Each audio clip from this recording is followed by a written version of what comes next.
عالم برزخ کیا ہے اور یہ کیسا ہوگا؟ قبر میں کیا ہوگا اور قبر کا طرز عمل کیا ہوگا؟ برزخ دو چیزوں کے درمیان روک کو کہتے ہیں۔ دنیا اور آخرت کے درمیان وہ عالم برزخ کہلاتا ہے جس میں مرنے کے بعد سے قیامت تک انسان رہتا ہے۔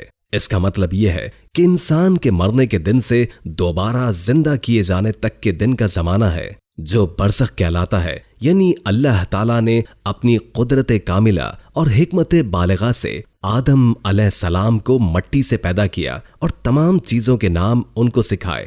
آدم کے لیے پہلا گھر جنت، دوسرا دنیا، تیسرا برزخ، چوتھا گھر پھر جنت مقرر کیا، اور اولاد آدم کے لیے اول گھر ماں کا پیٹ، دوسرا دنیا، تیسرا برزخ، چوتھا جنت یا دوزخ مقرر کیا۔ جب کوئی نیک بندہ مرتا ہے تو فرشتے اس کو قبر میں بٹھاتے ہیں۔ وہ ایسی حالت میں بیٹھتا ہے کہ نہ اس کو کوئی گھبراہٹ ہوتی ہے اور نہ اس پر کوئی غم مسلط ہوتا ہے۔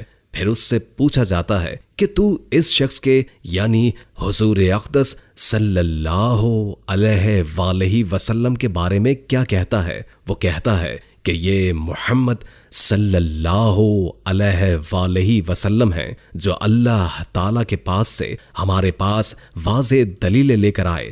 ہم نے ان سب کو سچا مانا جو حضور لے کر آئے تھے۔ اس کے بعد اس مردے کو اول دوزخ کا ایک مقام دکھایا جاتا ہے جہاں وہ کہتا ہے کہ آدمی ایک دوسرے پر ٹوٹے پڑے ہیں۔ پھر اس سے کہا جاتا ہے کہ اس جگہ کو دیکھ، حق تعالیٰ نے تجھے اس آفت سے نجات عطا فرمائی ہے۔ اس کے بعد اس کو جنت کا ایک مقام دکھایا جاتا ہے جہاں وہ نہایت زیب و زینت دیکھتا ہے اور اس کے لطف کے مناظر دیکھتا ہے۔ پھر اس سے کہا جاتا ہے کہ اس میں یہ جگہ تیرے رہنے کی ہے، قیامت کے بعد تو یہاں لایا جائے گا۔ تو دنیا میں رہ کر آخرت پر یقین رکھنے والا تھا اور اسی پر تیری موت ہوئی اور اسی پر تو قیامت میں اپنی قبر سے اٹھایا جائے گا۔ اور جب کوئی برا آدمی مرتا ہے تو اس کو قبر میں بٹھایا جاتا ہے۔ وہ انتہائی گھبراہٹ اور خوف زدہ ہو کر بیٹھتا ہے اور اس سے بھی وہی سوال ہوتا ہے۔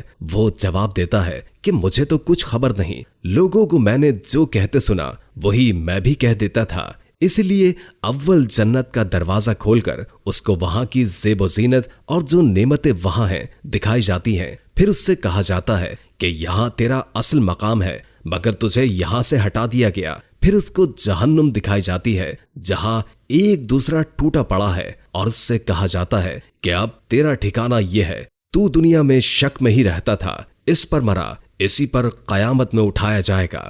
حضرت ابو قتادہ رضی اللہ تعالی عنہ فرماتے ہیں کہ حضور نبی اکرم صلی اللہ علیہ وآلہ وسلم کے پاس سے ایک جنازہ گزرا۔ حضور نے اس کو دیکھ کر فرمایا کہ یہ شخص یا تو راحت پانے والا ہے یا اس سے راحت ہوگی۔ پھر انہوں نے ارشاد فرمایا کہ مومن بندہ تو مر کر دنیا کی مشکلات اور مشقتوں سے راحت پا لیتا ہے اور اللہ تعالیٰ کی رحمت کے اندر چلا جاتا ہے، یہ راحت پانے والا شخص ہے۔ جبکہ فاجر آدمی جب مرتا ہے تو دوسرے آدمی اور آبادیاں، درخت اور جانور سب کے سب اس کی موت سے راحت حاصل کرتے ہیں۔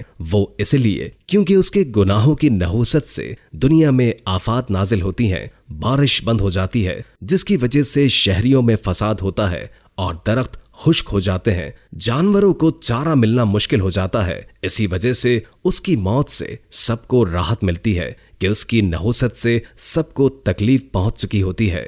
حضرت ابن عمر رضی اللہ تعالی عنہ فرماتے ہیں کہ حضور صلی اللہ علیہ وآلہ وسلم نے ایک مرتبہ ارشاد فرمایا کہ دنیا میں ایسے رہو جیسے کہ کوئی اجنبی بلکہ راہ چلتا مسافر ہوتا ہے۔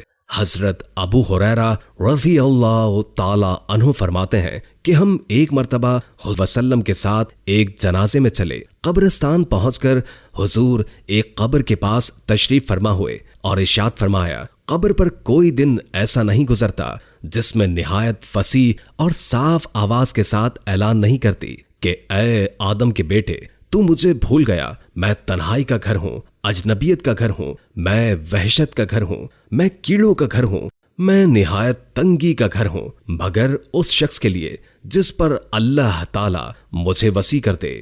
اس کے بعد حضور صلی اللہ علیہ وآلہ وسلم نے فرمایا، قبر جنت کے باغوں میں سے ایک باغ ہے یا دوزخ کے گڑھوں میں سے ایک گڑھا ہے۔ جب نیک مومن دفن ہوتا ہے تو قبر اس سے کہتی ہے تیرا آنا مبارک ہے، تیرے آنے کی بڑی خوشی ہوئی، آج تو میرے پاس آیا ہے اور میں تجھے اپنا طرز عمل دکھاؤں گی۔ اس کے بعد وہ اتنی وسیع ہو جاتی ہے کہ جہاں تک مردے کی نظر جائے وہاں تک زمین کھل جاتی ہے اور ایک کھڑکی جنت میں کھل جاتی ہے جس سے وہاں کی خوشبوئیں، ہوائیں وغیرہ آتی رہتی ہیں۔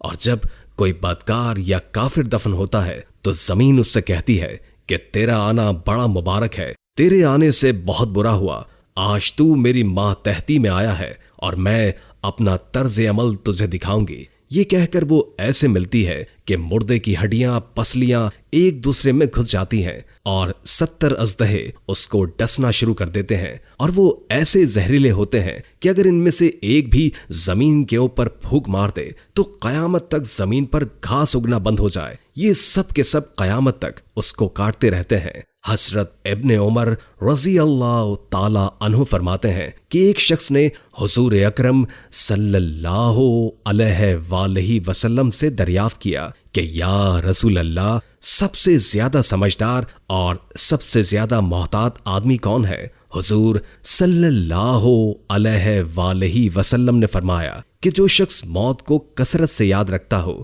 اور موت کے لیے ہر وقت تیاری میں مشغول رہتا ہو، یہی لوگ ہیں جو دنیا کی شرافت اور آخرت کا اکرام حاصل کرنے والے ہیں۔